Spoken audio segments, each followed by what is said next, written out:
বরিশাল বিশ্ববিদ্যালয়ের উপাচার্য ডক্টর সুচিতা সরবিনকে অপসারণ করে রাজশাহী বিশ্ববিদ্যালয়ের অধ্যাপক ডক্টর মোহাম্মদ তৌফিক আলমকে অন্তর্বর্তীকালীন উপাচার্য নিয়োগ দেওয়া হয়েছে।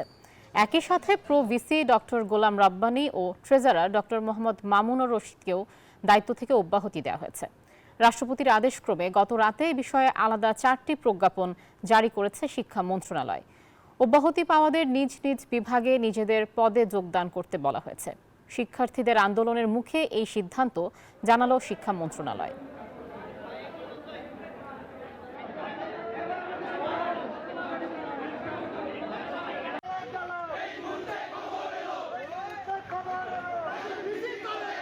বান্ডেল থাকলে প্রতি সেনমানিতে টাকা বাঁচবে। বিকাশ সেনমানি বান্ডেল কিনে জিতুন প্রতি লেনদেনে। বরিশাল বিশ্ববিদ্যালয় ক্যাম্পাসে আছেন সহকর্মী সাইফুর রহমান মিরন। আমরা সরাসরি যুক্ত হব সেখানে। মিরন, ভিসির অপসারণ নিয়ে শিক্ষক শিক্ষার্থীরা কি বলছেন এবং কি পরিবেশ দেখছেন সেখানে জানাবেন।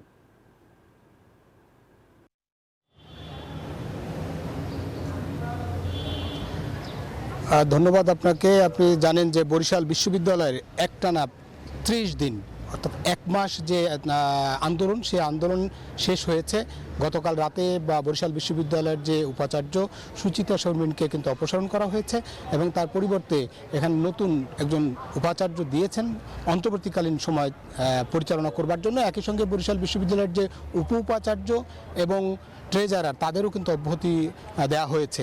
এখন পরিস্থিতি হচ্ছে যে শান্ত পরিবেশ বরিশাল বিশ্ববিদ্যালয়ের, এবং এই বিশ্ববিদ্যালয়ের একটু আগে আমরা যারা আন্দোলনরত যে শিক্ষক তাদের সঙ্গে একজনের সঙ্গে আমরা কথা বলেছি।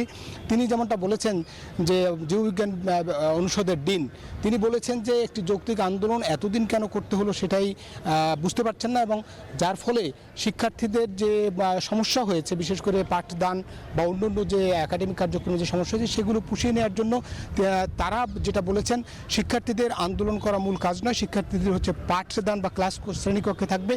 এখন নিঃসন্দেহে একটি অবৈধ এবং ফ্যাসিস্ট যে উপাচার্য তার অপসারণ হয়েছে, এবং তারা বলেছেন যে তিনি এই বিশ্ববিদ্যালয় 8 মাসে এই বিশ্ববিদ্যালয়টাকে মুখ থুবড়ে পড়ে যেতে সহযোগিতা করে গেছেন।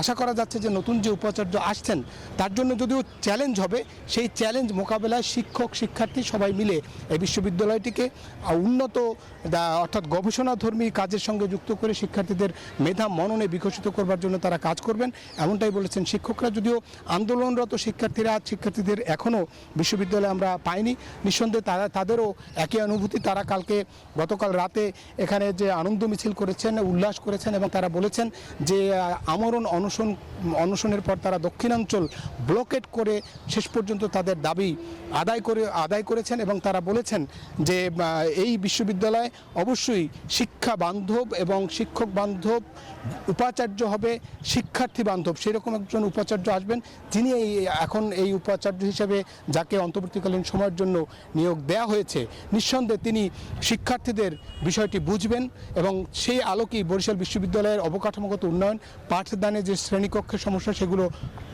সমাধানে তিনি পদক্ষেপ গ্রহণ করবেন।